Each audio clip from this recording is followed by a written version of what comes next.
የቤተ ክርስቲያናችን ሊቃውንት ዛሬ ደግሞ ምላሽ የሚሰጡበት ጉዳይ በዚህ ቪዲዮ የተነሳ ነው። ቪዲዮውን አይተን እንመለስ።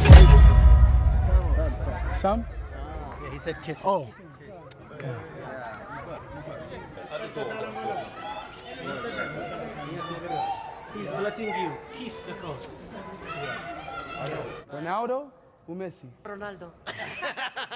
So we would like to.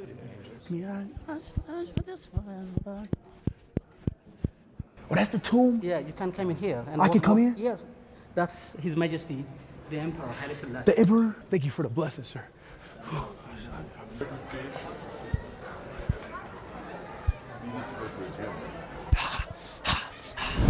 የምትመለከቱት ቪዲዮ በ1994 ዓመተ ምህረት ቢዮንሴ ኢትዮጵያ በመጣችበት ጊዜ በቤተክርስቲያን የተደረገላት አቀባበልን የሚያሳይ ነው። ላላመነው ሁሉ ቤተክርስቲያን ከፍተን ቅዱስ የሆነውና የቅዱሳት አውጥተን በዛ አቀባበል ማድረግ ከቤተክርስቲያን አስተምሮ አንፃር እንዴት ይታያል? ለልጆቿ በሯን ከፍታ የምትቀበል የፍቅር እናት፣ የሥርዓት ባለቤት ናት ቤተክርስቲያናችን። የነዚህ ሰዎች ወደ ቤተክርስቲያን መደሱ አመጣጥ ዓላማቸው ምንድነው?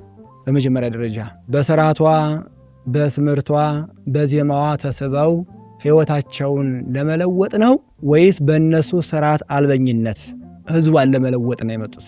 አባቶቻችን ሲቀበሉ ምን አስበው ነው? እነሱስ ወደዚህ ቤተክርስቲያን ሲገቡ ምን አስበው ነው? አውደ ምሕረቱ ስንት ቅዱሳን የቆሙበት የነ ቅዱስ ዮሐንስ አፈወርቅ፣ የነ ቅዱስ ቄርሎስ፣ የነ ቅዱስ አትናቴዎስ ቆመው የመሰከሩበት የእግዚአብሔርን አንድነቱን፣ ሶስትነቱን፣ መውረድ መወለዱን፣ ሞቱን፣ ትንሣኤውን በሰበኩበት አውደ ምሕረት ላይ የወንጌል ሐሳብ ያልገባቸው ሰዎች ካለባበሱ ጀምሮ የቤተክርስቲያንን ሥርዓት ባልጠበቀ መልኩ አባቶቻችን የቤተክርስቲያንን ልብሰ ተክህኖ አውጥተው ይህን ሰው እንዲህ አድርጎ መቀበል ምን የሚባሉ? የማያምነውን ወንጌል ግድ ተሳለም ብሎ ማሳለም፣ የማያምነውን መስቀል ግድ ተሳለም ብሎ ማሳለም እምነት በማስገደድ የለም። በማቴዎስ ወንጌል ምዕራፍ 7 ቁጥር 6 ላይ የተሃቡ ቅድሳተ ለከለባት፣ የተቀደሰውን ላልተቀደሱት ለውሾቹ አትስጡ፣ ወኢትደዩ ባሕርየክሙ ቅድመ አሕረው፣ ዕንቆቻችሁንም በእሪያዎች ፊት አታስቀምጡ። ምክንያቱም እሪያ በዕንቁ ላይ የራሱን መጥፎ መልክነቱን ሲመለከት ረግጦ ይሰብረዋልና፣ ስለዚህ ዕንቆቻችሁን በእሪያ ፊት አታስቀምጡ ብሎ ዕንቁን በእንደዚህ አይነቱ ሰዎች ፊት ማቅረብ እንደሌለብን መምህራችን ክርስቶስ አስተምሮናል። ይህ ልብሰ ተክህኖ፣ ይህ ወንጌል ወጥቶ ለዚህ ሰው ነው እንግዲህ የቀረበው። ከዚህ የበለጠ ውርደት ለቤተ ክርስቲያን የለም። የማያምነውን ወንጌል አስገድዶ ማሳለም፣ የመስቀልን ትርጉም የመስቀሉን ቃል ላላወቀው ሰው ግድ ለማስመሰል ለካሜራ መግጨት ምን የሚሉት እብደት ነው? ይህ ሰው ዓለም ያደነቀችው ናት። የዓለም አድናቂ ቤተክርስቲያን ምኗ ነው? ከአንድ ሰው የተለየ አድርጋ ቤተክርስቲያን ቦታ አሰጠው። አምኖ በጥምቀቱ በርግ አልፎ የክርስትናው አባል ለመሆን ፈልጎ ቢሆን ቤተክርስቲያን እጇን ዘርግታ ተቀበላ ልጅነት አሰጥታ ክብር አልብሳ ክብር አጎናጽፋ ትመልሰዋለች።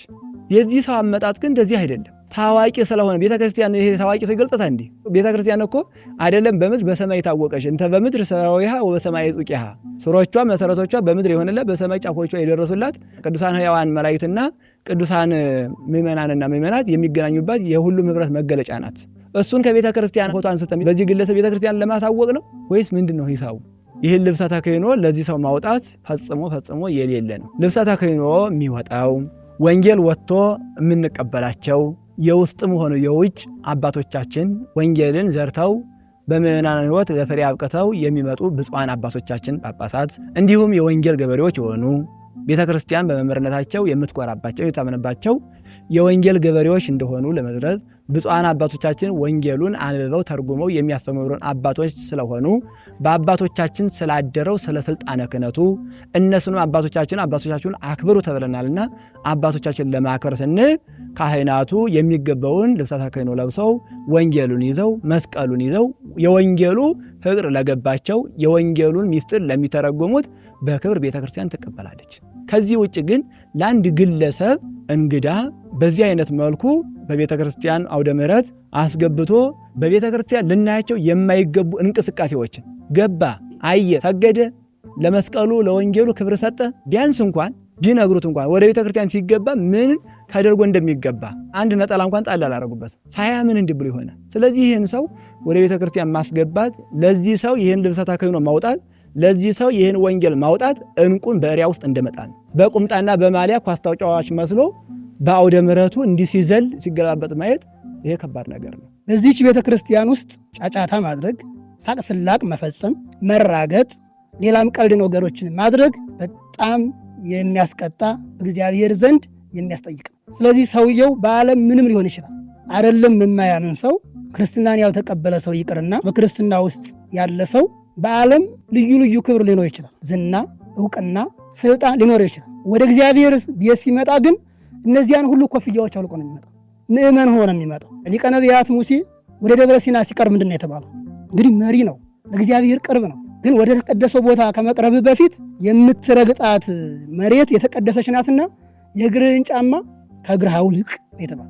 ጫማ የተባለ አሁን ዓለማዊ ዝና፣ ዓለማዊ ክብር፣ ዓለማዊ እውቅና፣ ዓለማዊ ስልጣን፣ እነዚህ ነገሮች ጫማ ናቸው። የሚያምንም ሰው ይምጣ የማያምንም ሰው ይምጣ በዓለም እውቅና ትስጠው፣ ታጨብጭብለት፣ ትስፈንለት፣ ቤተ ክርስቲያን ሲመጣ እነዚህን ሁሉ ጫማዎች አውልቆ ነው የሚመጣ። ተራ ምእመን ሆኖ ስለ ኃጢአቱ እያለቀሰ እግዚአብሔርን ምሕረት እየጠየቀ በተሰበረ ልብ እግዚአብሔር የሱን እውቅና አይፈልግም። ሰውየው በእግዚአብሔር ዘንድ ለመታወቅ ነው እንጂ የመጣው የሱን እውቅና ለማሳወቅ አይደለም የመጣው። ስለዚህ ወደ ቤተ ክርስቲያን ሲገባ አማኝ ሁኖ እንጂ ዓለም ያለበሰችውን ካባ ጥልቆ መምጣት የለበት። በማቴዎስ ወንጌል በምዕራፍ 24 ላይ የተቀመጠውን ቃል እንደው ለመጥቀስም ይገደኛል። አንባቢው ያስተውል፣ በተቀደሰው ስፍራ ርኩስ ነገር በተመለከታችሁ ጊዜ የሚለው የቤተ ክርስቲያንን አውደ ምሕረት ነገረ ቅዱሳኑ ነገረ እግዚአብሔር በሚነገር በአውደ ምሕረት ቅዱሳን መላእክት ዙሪያውን ከበው በሚጠብቁባት ስርዓቱን ባልጠበቀ መልኩ በቤተ ክርስቲያን ደረጃ ካህናት ልብሰ ተክህኖ ለብሰው እንዲያርገው መቀበል ይሄ ለቤተ ክርስቲያን በጣም ውርደትና ሀፍረት ነው። ይሄ ፈጽሞ ሊደረግ አይገባም። ቤተ ክርስቲያን በላይ በዓለመ መላእክት በምድርም በደቂቀ አዳም በዓለም የታወቀች የጎላች የተረዳች እንጂ በአንዳንድ ግለሰቦች ቤተ ክርስቲያንን አናስታውቃትም። ለማመን ለመጠመቅ ሕይወቱን ለማትረፍ የክርስቶስ ቤተሰብ ለሆን ቢመጣ እጇን ዘርግታ ስዩማኗን ልካ አስተምራ ትለውጠዋለች፣ ታከብረዋለች፣ ይከብርባት ነበር።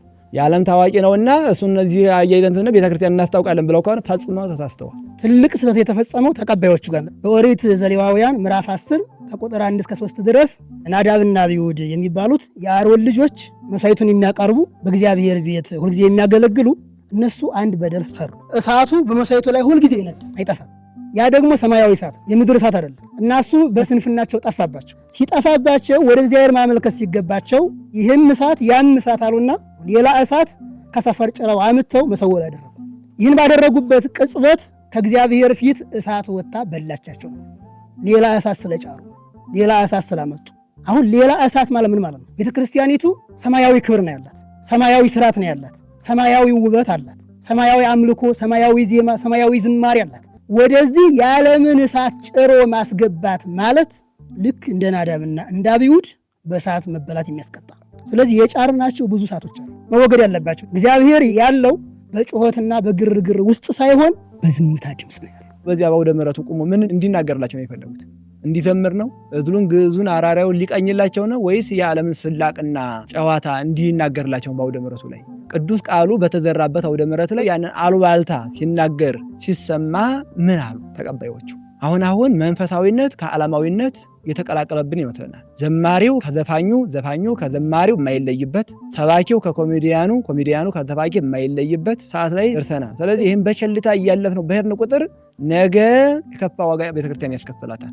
ስለዚህ ይሄ በአባቶችም እልባት ሊሰጠው ሀይ ሊባል የሚገባው ስርዓት እንጂ ዝም ብለን አይተን እንዳላየነው ሰምተን እንዳልሰማነው የምናልፈው ከሆነ ነገ ከዚህ የባሰ ከዚህ የከፋ ልናይ እንችላለን። በአውደ ምሕረቱ አባ ጊዮርጊስ ዘጋስጫ ቤተ ክርስቲያን ተትሜሰል በጽርሐ አርያም ዘላይሉ ይላል። ቤተ ክርስቲያን ሰማያዊ ስርዓት የሚፈጸምባት ስለሆነች በሰማይ ትመሰላለች ነው። በሰማይ በምትመሰል ቤተ ክርስቲያን ውስጥ ምድር ላይ ሆነን ሰማያዊ ስርዓትን በምንፈጽምባት ቤተ ክርስቲያን ውስጥ አላስፈላጊ ነገር ማድረግ ፍትሐ ነገሥታችንም ቤተ ክርስቲያንሰ የኮነት ቤተ ስላቅ፣ ቤተ ክርስቲያን የሳቅ የጨዋታ ቤት አይደለችም፣ የጸሎት ቤት ናት። አምላካችን ክርስቶስ እንደነገረን ቤትየሰ ቤተ ጸሎት ይሰመይ፣ ቤቴ የጸሎት ቤት ይባላል። የአባቴ ቤት የጸሎት ቤት ነው እንጂ የመሸጫና መነገጃ አይደለም። ዝነኞች እንደፈለጉ የሚፈነጩባት፣ የሚጨፍሩባት፣ የሚደንሱባት ቤት አይደለችም። ሌላው ያን ሁለተኛው የሚያየነው እንደዚያው ነው። በቀድሞ ጊዜ እንደው መታ አባቶቻችን ወጥተው እንደተቀበሏትም ምስል ተደግፎ አይተናል። ለዚያች ግለሰብ የቀረበ ድርድርም ዜማም የለንም። እግዚአብሔር ነው የተመሰገነው። አንዲት ተራ የዓለም አቀንቃኝ ከቅዱሱ ፓትርያርክ ጎን ተቀምጣ ማየት ሳታምን ፈጽሞ ስህተት ነው። ምነው ማርያምን ተፍረት እኮ ከክርስቶስ ጎን ተቀምጣለች እሱ እንዳሳለች እያሉ እንትን የሚሉ አሉ። ማርያም ተፍረት እኮ ወደ ዓለም ጭፈራ ወደ ዓለም ዳንስ ላትገባ ቆርጣ መታ ነው። አምና ነው የመጣቸው እንጂ ሳታምን አይደለም። ይቺ ሴትም ይሄ ሰውም አምኖ ቢመጣ ኑሮ ቤተክርስቲያን አክባሪ ናት፣ ቤተክርስቲያን አቃፊ ናት። ክብር ለሚገባው ሁሉ ክብር ስጡ። በሮሜ መልእክት ምዕራፍ 13 ላይ ለሰው ልጅ ክብር እኩል የምትሰጥ ገሌ ድሃ ነው ገሌ ባለጸጋ ነው ስትል አምኖ ለመለወጥ ህይወት ለማድረግ ቤተክርስቲያን እናቴ እግዚአብሔር አባቴ ልበል ብሎ የመጣውን አቅፋ የመቀበል ክብር መስጠት ለሰው ልጅ ቤተክርስቲያን ታውቃለች። ዓለም እውቅና ለሰጠችው ቤተክርስቲያንን አብራ ስታጨበጭብ አልኖርም። የዓለም ታዋቂዎች በእግዚአብሔር ዘንድ አይታወቁ። ቤተክርስቲያን እናቱ ያልሆነች እግዚአብሔርም አባቱ አይሆንም። ቤተክርስቲያን እውቅና ያልሰጠችው እግዚአብሔር እውቅና ይሰጠው። ወለድኩክሙ ክድኩክሙ ነው። አባት እኮ ልጁን ሲጠላ ወልጃለሁ ውጣልኝ ከቤት ይላል። ግብሩ ካልመሰለው ይጠላዋል። አላውቃችሁም መባላል። ስለዚህ ለዓለም ታዋቂ ናቸው ለምን ሰዎች ከሚያጨበጭቡ ጋር እናጨበጭብ። የቤተክርስቲያን ታዋቂዎች ቅዱሳን አባቶቻችን አሉ። አሁን እኮ አንድ ሊቅ የአራቱ ጉባኤ መምህር እኮ ቢመጣ እኮ ይሄ አቀባበል እኮ አይደረግለትም። ካጨበጨቡት ጋር የምናጨበጭበው ለምንድን ነው? የዓለም ታዋቂ ማለት ለቤተክርስቲያን ምንዋ ነው? በቤተክርስቲያን ደረጃ ሁሉም ሰው እኩል ነው። ያንን ከፍ የንዝቅ አድርጋ የምታይበት የለም። ዘፈን በነገራችን ላይ ኃጢአት ነው። ሐዋርያው ቅዱስ ጳውሎስ በአንደኛ ጴጥሮስ መልእክቱ ላይ እንደገለጸው ዝሙት፣ ቅናት እያለ ዘፈንን ከኃጢአቶች ዘርድሮ አስቀምጧቸዋል። ሐዋርያው ጳውሎስም በገላትያ መልእክቱ የሥጋ ፈቃዳት ካላቸው ከዘረዘረው አንደኛው ዘፈን ነው። ስለዚህ ዘፈን ኃጢአት ነው። ዘፈን የመጥምቀ መለኮት የቅዱስ ዮሐንስን አንገት ያስቆረጠ ነው። ስለዚህ ለአንዲት ሴት ለአቀንቃኝ በቤተ ክርስቲያን ደረጃ በልብሰ ተክህኖ መቀበል በተዘዋዋሪ ኃጢአትን ማበረታታት ነው። ቤተ ክርስቲያን ዘፈን ኃጢአት ነው እያለ ዘፋኞችን በተዘዋዋሪ መልኩ ምንደግፍና እንዲህ አይነት ክብር ምንሰጥ ከሆነ ዘፈንን ኃጢአትን ያበረታተን ማለት ነው። ለአንድ ዘፋኝ ለአንድ አቀንቃኝ የሚሰጠው አመለካከት ለአንድ የቤተ ክርስቲያን ሊቅ ለአንድ የድጓ መምህር ወይም ለአንድ አቋቋም መምህር ቅዳሴ መምህር አይሰጠውም።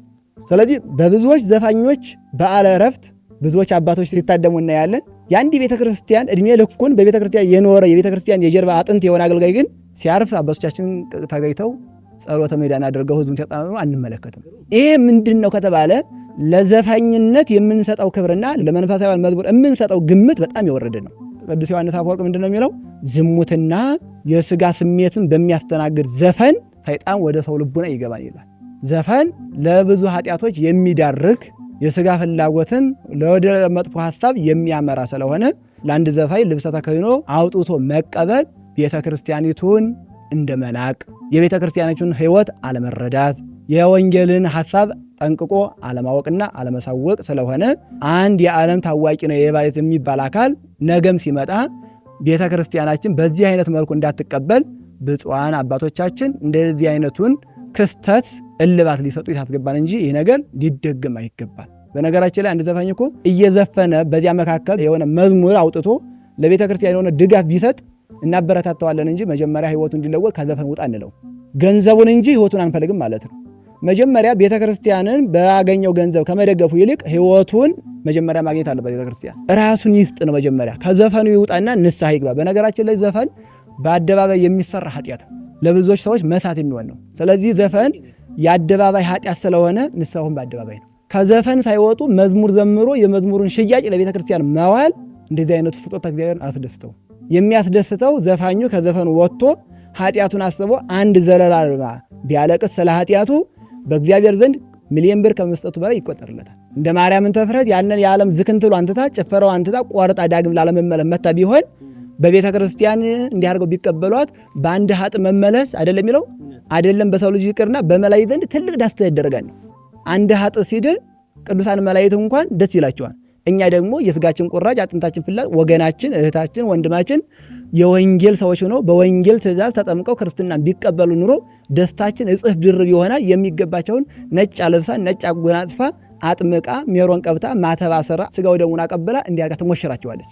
እኒህ ሰዎች ግን መጡ ገቡ ወጡ ምን ተለወጠ? ስለዚህ በአግባቡ ላልመጣ ሰው በዚህ አይነት መልኩ መቀበል ቤተክርስቲያኒቱን ዝቅ ማድረግ ነው። ምዕመናኑ ይሄ ሰልችቷቸው ወደ ቤተክርስቲያን ሲመጡ የዓለም ጩኸት ሰልችቷቸው፣ የዓለም ድምፅ የሞት ድምፅ ሰልችቷቸው፣ የዓለም ዘፈን ጫጫታ ሰልችቷቸው ወደ ቤተ እግዚአብሔር ማረፍ ፈልገው ሰማያዊ ስርዓት ናፍቋቸው የእግዚአብሔር ድምፅ ናፍቋቸው የሰማይ መስኮት የሆኑ ቅዱሳት ስዕላቱን በቅዱሳት ስዕላቱ በኩል ሰማያዊ የእግዚአብሔርን መላእክት ሰማያዊ ቅዱሳንን ማየት ናፍቋቸው ሲመጡ እኛ የዓለምን ጫጫታና ግርግር ይዘን የምንጠብቃቸው ከሆነ ምን አሳረፍናቸው? እረፍት ፈልገው እኮ ነው የሚመጡት።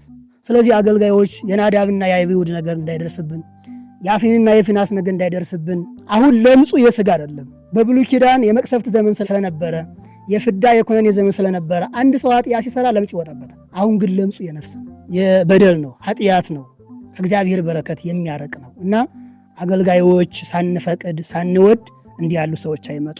ስለዚህ አገልጋዮች ራሳችንን እንመርምር፣ ራሳችንን እንፈትሽ፣ ወደ ቀልባችን ወደ ሕሊናችን እንመለስ፣ ትክክለኛ እረኛ ሆነን እንገኝ፣ ወይም የክርስቶስ መንጋ አባል አድርገን ወደ ኅብረቱ እንቀላቅላቸው።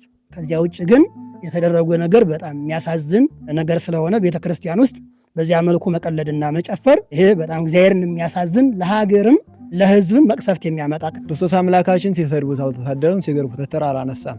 በቤተ መቅደሱ ግን ማይደረግ መጥፎ ድርጊት ሲደረግ ሲያይ አልታገሰም። ጅራፍ ነው ያነሳው። ወገብረ መቅሰፍተ ጣቤ ዘሀብልን ያለው በቤተ መቅደስ ያሉ ሰዎችን፣ ሻጮቹን፣ ለዋጮቹን ነው ጅራፍ አንስቶ የገረፈው። ስለዚህ ክርስቶስ አምላካችን በቤተ መቅደሱ ስለሚደረጉ ቤተ መቅደሱን የማይመጥኑ ድርጊቶች በቤተ መቅደሱ ሲከናወኑ ሲያይ አይታገስም።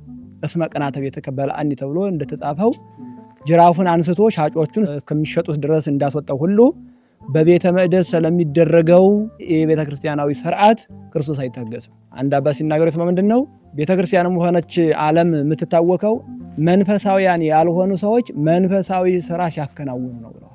ከራሳቸው ጋር ያልታረቁ ሰዎች ለማስታረቅ ሲቀመጡ፣ ዓለምን ያልመነኑ ሰዎች ሲመነኩሱ፣ ባህታዊ ተብለው ሲጠሩ፣ ሌላው ያላስናቃቸው ሰዎች ዓለም ናቅን ብለው በስም የመነኑ በግብር ያልመነኑ ሰዎች እንደዚህ አይነት መጥፎ ድርጊት ሲያደርጉ ሲታይ ለቤተ ክርስቲያንም ለሀገርም ትልቅ ፈተና ይመጣል። ስለዚህ እንደነዚህ አይነቶቹን የዓለም ታዋቂዎችን እምነቱ፣ ጸበሉ፣ ዜማው ማርኮት ላልመጣ አካል እንዲህ አይነቱን ልብሰ ተክህኖ ለብሶ ወንጌል አውጥቶ መቀበል የቤተ ክርስቲያኒቱን ክብር ዝቅ ማድረግ ነው። ምእመናን ልጆቿ ወደ ቅድስት ቤተ ክርስቲያን ሲመጡ ማሟላት ያለባቸው ከውስጥ እስከ ውጭ ንጽህና ታስተምራለች። ከውስጥ እስከ ውጭ ያለን ንጽህናችንን ጠብቀን ንጹሐ ባሕርይ እግዚአብሔር በሚሰለስበት በሚቀደስበት ቦታ ላይ ንጻ ስጋችንን ንጻ ነፍሳችንን ጠብቀን ስርዓተ ቤተ ክርስቲያኑ በሚፈቅደው መልኩ ወደ ቤተ እግዚአብሔር እነዚህ የኢትዮጵያን ዜማ ማርኳቸው አማኞቹ አምነው የሚመጡት የአማንያዱ ደግሞ እንደው ዜማዋ፣ አለባበሷ፣ ጥንግ ድርቧ፣ ካባዋ፣ የጸናጽሉ የእንትኑ ማርኳቸው ለእይታ ለጉብኝት ይመጣሉ። በነገራችን ተሳላሚና ጎብኝ ይለያያሉ። ተሳላሚ ዓላማው ጽድቅ ተኮር ነው። ጎብኝ ደግሞ አይቶ ጎብኝቶ ተደስቶ የሆነውን ነገር አድንቆ ተደንቆ መሄድ ነው። ተሳላሚያን እንቅፋት መቷቸው እሾህ ወግታቸው አቀበቱን ወጥተው ቁልቁለቱን ወርደው የሚሄዱ በእግራቸው እንዲሁም ደግሞ ወጥተው ወርደው ያገኙትን ገንዘባቸውን ለትራንስፖርት አውጥተው የሚሄዱ ሰዎች በረከተ ሥጋ በረከተ ነፍስን አግኝተው ጸድቀው ከብረው ተለውጠው ከእግዚአብሔር ጋር ተነጋግረው በጽሞና ይመለሳሉ። በረከታቸው እስከዚህ ድረስ ነው። እነዚህ ከውጭ የሚመጡ ጎብኚዎች እንግዳ ናቸው ለኢትዮጵያ። ስለዚህ እነዚህ እንግዳዎች ወደ ቤተ ክርስቲያን ሲመጡ አንድ ሰው እኮ ወደ አንድ ግለሰብ ቤት በእንግድነት ሲገባ የሚመራው የሚዳኘው በማንኛው ነው? በቤቱ ባለቤት ነው የሚተዳደረው። ስለዚህ የዚያች ቤተ ክርስቲያን የበላይ መሪ ተቆጣጣሪ የደብሩ አገልጋዮችና የደብሩ አስተዳዳሪዎች ናቸው።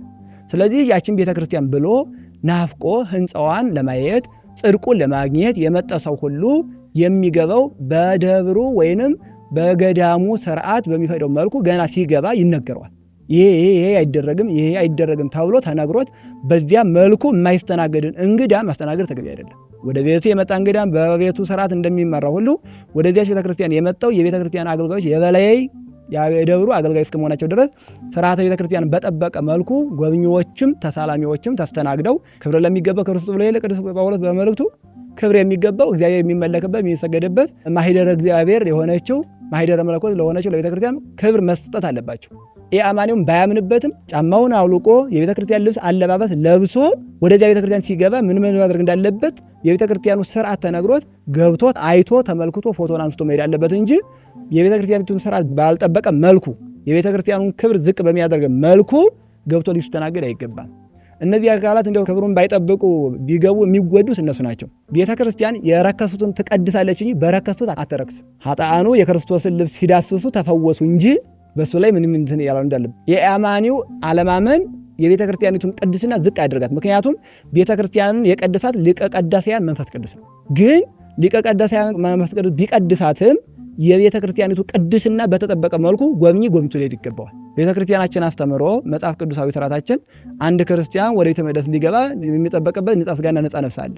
እንደው እንደመነሻነት ብንመለከት እስራኤል ሙሴን እግዚአብሔር እንዲህ አላችሁ እያለ ትእዛዝ ሲነግራቸው እግዚአብሔር የምታየው አንተ ብቻ ነህ ወይ? እኛም ማየት እንፈልጋለን አሳየን አሉት። ሙሴ ይህን ጥያቄ ለእግዚአብሔር አቀረበ። እስራኤልን ማየት ፈለጉ። አዎ በሉ እስከ 3 ቀን ድረስ ልብሳችሁን እጠቡ፣ ሰውነታችሁን ታጠቡ ባላቸው ይሄን አደረጉ። በ3ኛው ቀን ለሕዝቡ ከእግረ ደብር ከተራራው ግርጌ ሆነው ካህናቱ ከተራራው መካከል ሆነው ሙሴና አሮን ከተራራው ጫፍ ወጥተው እግዚአብሔር ተገልጦላቸዋል። ይሄ የቤተክርስቲያን ሥርዓት ነው ማለት ነው።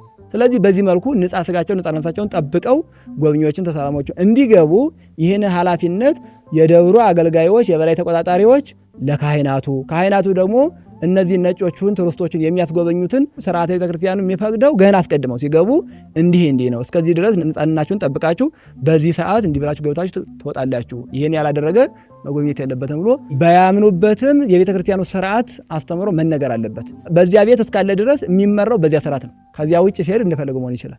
ከዚያ ውስጥ ግን በዚያ ሥርዓት መዳኘት መመራት ግድ ይሏል። ያንድ ተሳላሚ ሆነ ያንድ ጎብኝት መልስ አላት ሳይሆን ራሷ ቤተክርስቲያን መልስ ናት በሚል መርሃ ግብር የዶንኪ በጎ ተከታታዮች ይህንን የመሰለ መርሃ ግብር አስተላልፈናል። ስለነበረን ጊዜ መድኃኔዓለም ፈጣሪያችን ኢየሱስ ክርስቶስ ስሙ የተመሰገነ ይሁን። ከአባቶቻችን ሃይማኖት አያውጣን፣ ለሊቃውንተ ቤተክርስቲያን ቃለ ሕይወት ያሰማልን። ይቆየን። አሜን።